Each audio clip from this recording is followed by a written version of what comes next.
This video is about iota, I, the magic number. Now, why I am calling it a magic number?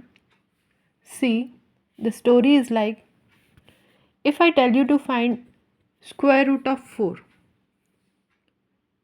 you may answer it is 2.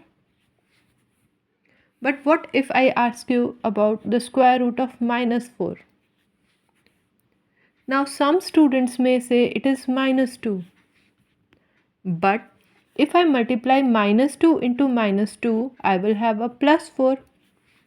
That means minus 2 is not the square root of minus 4, but it is also the square root of 4.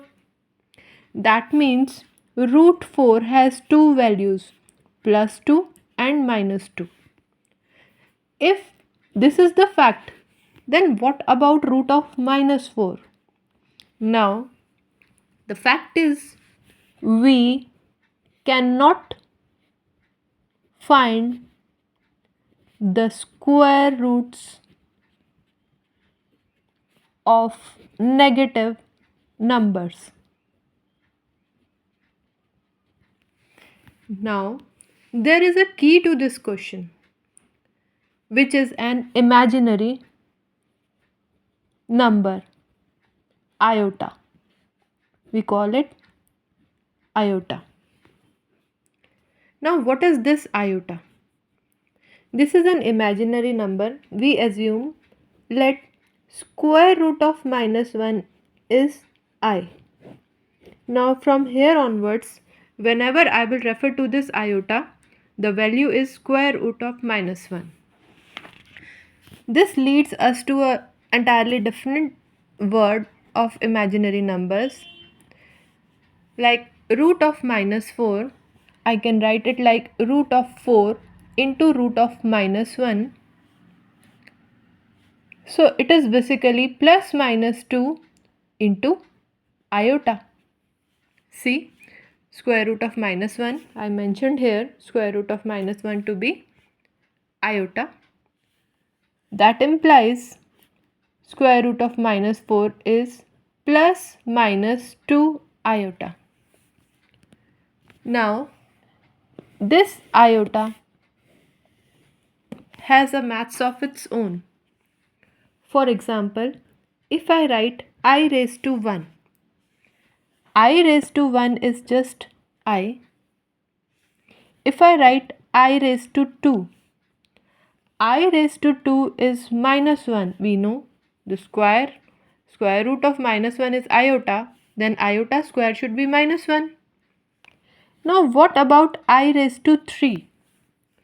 I raised to 3 will be I into I into I.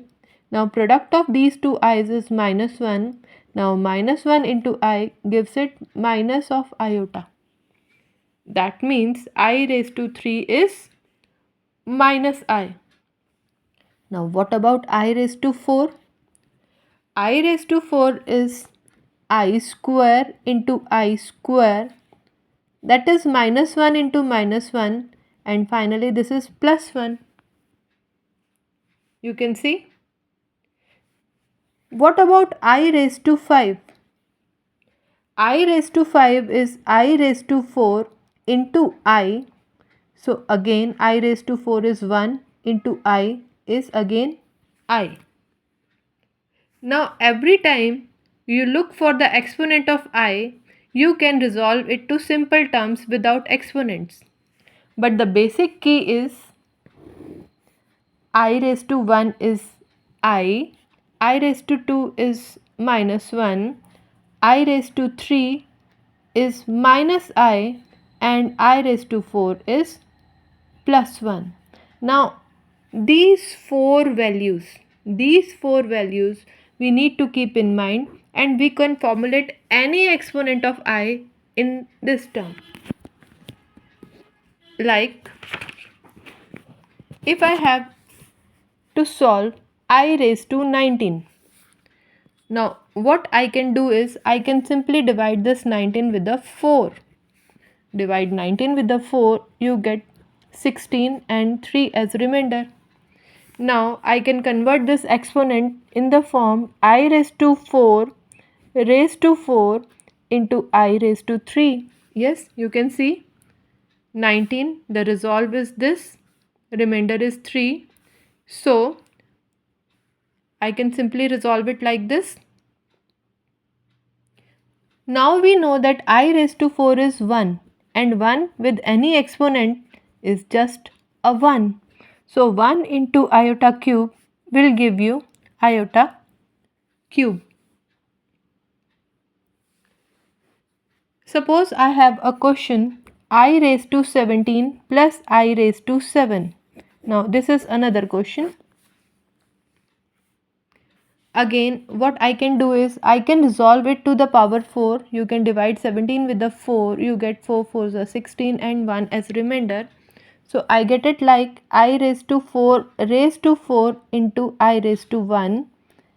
And again I raised to 7. 7 you can divide with the 4 and remainder is 3. So you can get I raised to 4 raised to 1 into I raised to 3.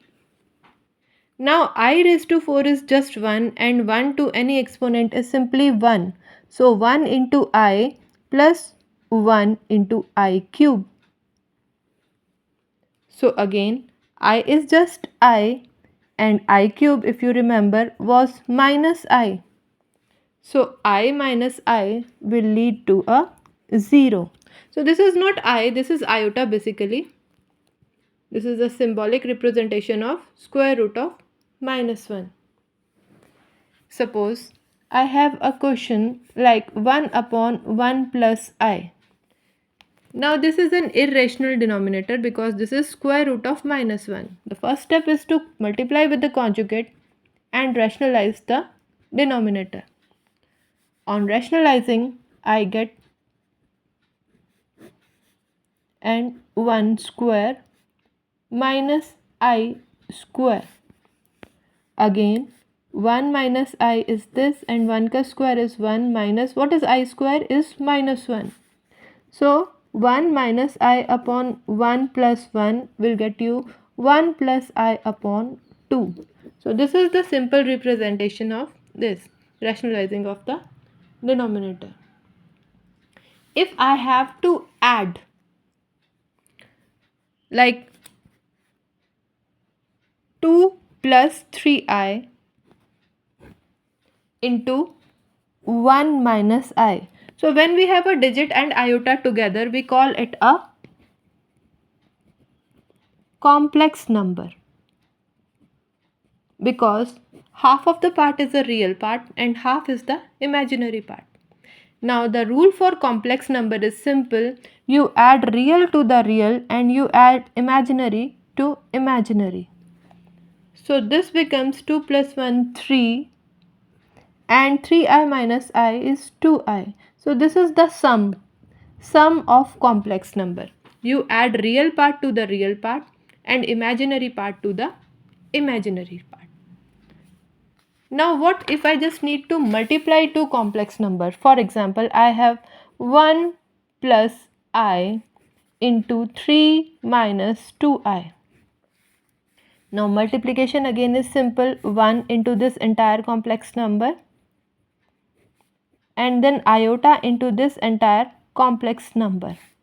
So I just open the bracket, this becomes 3 minus 2I plus 3I minus 2 into I square. So this becomes 3 minus 2I plus 3I minus 2 into minus 1. We know I square is minus 1. So 3 plus 2 minus 2I plus 3I, we separate the real part and the imaginary part. Now we can proceed with the calculation. So the final calculation is 5 plus I.